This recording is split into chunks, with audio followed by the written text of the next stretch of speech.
Hi നമസ്കാരം, welcome back to taste and tales with Sudha. നിങ്ങളെല്ലാവരും സുഖമായിരിക്കുന്നു എന്ന് വിശ്വസിക്കുന്നു. അതെ, ഞാനിന്നിവിടെ വന്നിരിക്കുന്നത് ഒരു സ്പെഷ്യൽ ആൻഡ് ടേസ്റ്റി പഴംപൊരിയുടെ റെസിപ്പി ആയിട്ടാണ് കേട്ടോ. നമ്മൾ പഴംപൊരിയൊക്കെ എപ്പോഴും വീട്ടിൽ ഉണ്ടാക്കുന്നതാണ്. പക്ഷേ ഈ പഴംപൊരി ഞാൻ ഉണ്ടാക്കിയിരിക്കുന്നത് ഒരു സ്പെഷ്യൽ ഇൻഗ്രീഡിയൻറ്റ് ചേർത്തിട്ടാണ്. അതുകൊണ്ട് തന്നെ ഇത് നല്ല ടേസ്റ്റിയാണ് കേട്ടോ. അപ്പോൾ ഇതെങ്ങനെ ചെയ്യണമെന്ന് നോക്കാം.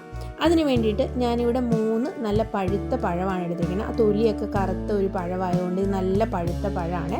ഇങ്ങനെയുള്ള പഴം കൊണ്ട് നമ്മൾ പഴംപൊരി ഉണ്ടാക്കി നല്ല ടേസ്റ്റ് ആയിരിക്കും. നമുക്കിന്ന് ഈ പഴമൊക്കെ ഒന്ന് സെറ്റ് ചെയ്തെടുക്കാവേ. അപ്പോൾ ഈ പഴമൊക്കെ സെറ്റ് ചെയ്തെടുക്കുന്ന സമയത്ത് നിങ്ങൾ ഈ ചാനൽ ആദ്യമായിട്ടാണ് കാണണമെങ്കിലും ഇതിനകത്ത് വീഡിയോ ഒക്കെ നിങ്ങൾക്ക് ഇഷ്ടപ്പെടുന്നുണ്ടെങ്കിൽ ഇതിനെ ഒന്ന് ലൈക്ക് ചെയ്യാനും സബ്സ്ക്രൈബ് ചെയ്താണ് കാണുമെങ്കിൽ ഇതിനൊന്ന് സബ്സ്ക്രൈബ് ചെയ്യാനും ഒക്കെ ഒന്ന് ഓർത്തേക്കണേ. അപ്പോൾ ഇത് വലിയ പഴമായതുകൊണ്ട് ഞാനിത് 2ആയിട്ടൊന്ന് മുറിച്ചിട്ടാണ് കേട്ടോ ഇതിനെ സെറ്റ് ചെയ്തെടുക്കുന്നത്. അപ്പോൾ ഇതിനെ നമുക്കൊന്ന് തൊലിയെല്ലാം കളഞ്ഞെടുക്കാവേ. ഇവിടെ പഴമെല്ലാം ഞാൻ തൊലി കളഞ്ഞ് റെഡിയാക്കി വെച്ചിട്ടുണ്ട്. ഇത് ഇങ്ങനെയാണ് കേട്ടോ. ഇങ്ങനെ ആ ഒരു കഷ്ണം പഴത്തിനെ ഞാനൊരു 3ആയിട്ടാണ് കണ്ടിച്ച് എടുത്തെടുക്കുന്നത്. ആ ഒരു രീതിയിലാണ് ഞാനിതെല്ലാം ചെയ്തെടുക്കുന്നത്. അപ്പോൾ നമുക്ക് ഈ പഴമെല്ലാം സെറ്റ് ചെയ്തെടുക്കാം. എന്നിട്ട് നമുക്ക് പഴംപൊരി ഉണ്ടാക്കാം ഇനി. അപ്പോൾ ഇത് നമ്മുടെ പഴമെല്ലാം ഇവിടെ സെറ്റ് ചെയ്ത് വന്നിട്ടുണ്ട്. അപ്പോൾ ഇതിന് വേണ്ടിയിട്ടുള്ള ബാറ്റർ ഇനി നമുക്ക് തയ്യാറാക്കി എടുക്കാവേ. അപ്പോൾ ഒരു പാത്രത്തിലേക്ക് ഞാൻ 1 കപ്പ് മൈദയാണ് ഇട്ട് കൊടുക്കുന്നത്.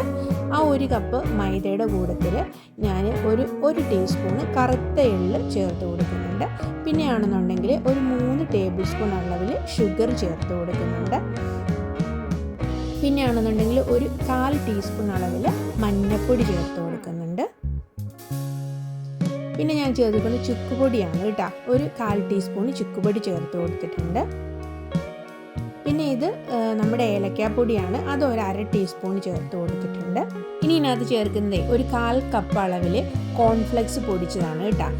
ഇനി ഒരു ശകലം ഉപ്പും കൂടെ ടേസ്റ്റ് നമുക്ക് ചേർത്ത് കൊടുക്കാവേ. ഈ കോൺഫ്ലെക്സിൻ്റെ സാധനത്തിൽ നിങ്ങൾക്ക് റസ്ക് വേണമെങ്കിലും പൊടിച്ച് ഇതിനകത്തേക്ക് ചേർക്കാവേ. ഇനി നമുക്ക് ഇതിനകത്തേക്ക് ഒരു 3/4 കപ്പ് വെള്ളം ഒഴിച്ച് ഈ ബാറ്റർ ഒന്ന് റെഡിയാക്കി എടുക്കാം കേട്ടോ. അപ്പം ഞാൻ ഈ 3/4 കപ്പ് വെള്ളം ആദ്യം ഒഴിച്ച് ഇത് വെള്ളം കുറേശ്ശെ ഒഴിച്ചിട്ടാണ് ഈ ബാറ്റർ ഇവിടെ റെഡിയാക്കി എടുത്തിരിക്കുന്നത്. അപ്പോൾ ഇനി നമുക്ക് ഇതിപ്പോൾ കുറച്ചും കൂടെ വെള്ളം വേണം. ഞാൻ വീണ്ടും ഒരു 3/4 കപ്പ് വെള്ളം കൂടെ ഇതിനകത്തേക്ക് ഒഴിച്ച് കൊടുത്തിട്ടുണ്ട്. എന്നിട്ട് നമുക്കിനി ഇതിൽ നിന്ന് ബാറ്റർ റെഡിയാക്കി എടുക്കാവേ. ഈ പഴംപൊരിയുടെ മിക്സിലേക്ക് നമ്മൾ ആ കോൺഫ്ലെക്സ് ചെറുതായിട്ടൊന്ന്, ഒത്തിരി പൊടിയായിട്ട് എടുക്കരുത്, ചെറുതായിട്ടൊന്ന് ഒരു പൾസ് മോഡിലിട്ടൊന്ന് ക്രഷ് ചെയ്തിട്ട് ഇതിനകത്തേക്ക് ഒന്ന് അങ്ങ് ആഡ് ചെയ്യുമ്പോഴത്തേക്ക് ഈ പഴംപൊരി നല്ലതായിട്ട് മൊരിമൊരാന്നിരിക്കുകയും ചെയ്യും. പിന്നെയാണെന്നുണ്ടെങ്കിൽ ഇത് എണ്ണ അങ്ങനെ അധികം കുടിക്കത്തില്ല കേട്ടോ. അതുകൊണ്ടാണ് ഇത് ചേർത്താൽ പിന്നെ വേറൊരു ലെവൽ ടേസ്റ്റുമാണ്. അപ്പോൾ ഇത് നമ്മുടെ ബാറ്റർ ഇവിടെ റെഡി ആയിട്ടുണ്ട്. നമുക്കിതിനെ ഇനി എടുത്തു മാറ്റിയൊന്നും വയ്ക്കേണ്ട, ഇതിപ്പോൾ തന്നെ നമുക്ക് ഉപയോഗിക്കാനും പറ്റുമേ. ഇനി നമുക്ക് അടുപ്പത്തിരിക്കുന്ന തിളച്ച എണ്ണയിലേക്ക് ഈ പഴത്തിൻ്റെ ഓരോ പീസും ബാറ്ററിലേക്ക് മുക്കിയിട്ട് നമുക്ക് ഓരോന്നായിട്ട് പഴംപൊരി ചെയ്തെടുക്കാം കേട്ടോ. പിന്നെ പഴംപൊരി നമ്മളെപ്പോഴും ഉണ്ടാക്കുമ്പോഴത്തേക്കും എണ്ണ നന്നായിട്ട് തിളച്ച് ആ ഒരു നല്ല ചൂട് നിൽക്കുമ്പോൾ തന്നെ നമ്മൾ പഴത്തിൻ്റെ പീസ് ഇട്ട് കൊടുക്കുകയും ചെയ്യണം. ആ ചൂട് നമ്മൾ മെയിൻറ്റെയിൻ ചെയ്യുകയും ചെയ്യണം കേട്ടോ. ഇടയ്ക്കിടയ്ക്ക് ചൂട് അങ്ങോട്ടും ഇങ്ങോട്ടും മാറിയിട്ടുണ്ടെങ്കിൽ അത് നമ്മുടെ പഴംപൊരി നമുക്ക് നന്നായിട്ട് കിട്ടുകയില്ല. എണ്ണയൊക്കെ ഭയങ്കരമായിട്ടും പഴുത്തേൽ പിടിക്കുകയും ചെയ്യും കേട്ടോ. അപ്പോൾ നമ്മുടെ പഴംപൊരിയുടെ ഒരു സൈഡ് ഇവിടെ ഏകദേശം തന്നെ ആയി വന്നിട്ടുണ്ട്. നമുക്കിതിനെ ഒന്ന് മറിച്ചിട്ട് കൊടുക്കാവേ.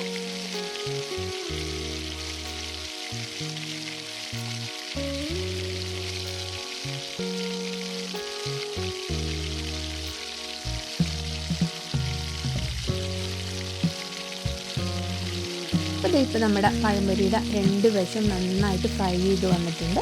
നമുക്ക് ഇനി ഇതിനെ ഒന്ന് കോരി മാറ്റിയിട്ട് അടുത്ത സെറ്റ് പഴംപൊരി ഇതുപോലെ തന്നെ ഇട്ട് നമുക്ക് ഉണ്ടാക്കിയെടുക്കാം കേട്ടോ.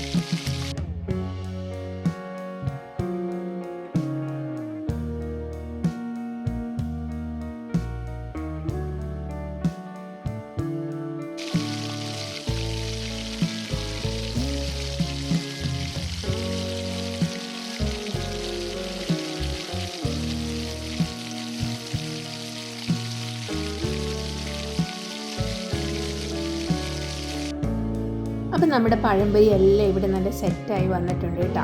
ഒരു തുള്ളി പോലും എണ്ണ നമ്മുടെ പഴംപൊരിയിൽ മുകളിലൊന്നും കാണുന്നില്ല, കയ്യിലൊന്നും ഒരു തുള്ളി പോലും എണ്ണ പിടിക്കുന്നില്ല കേട്ടോ.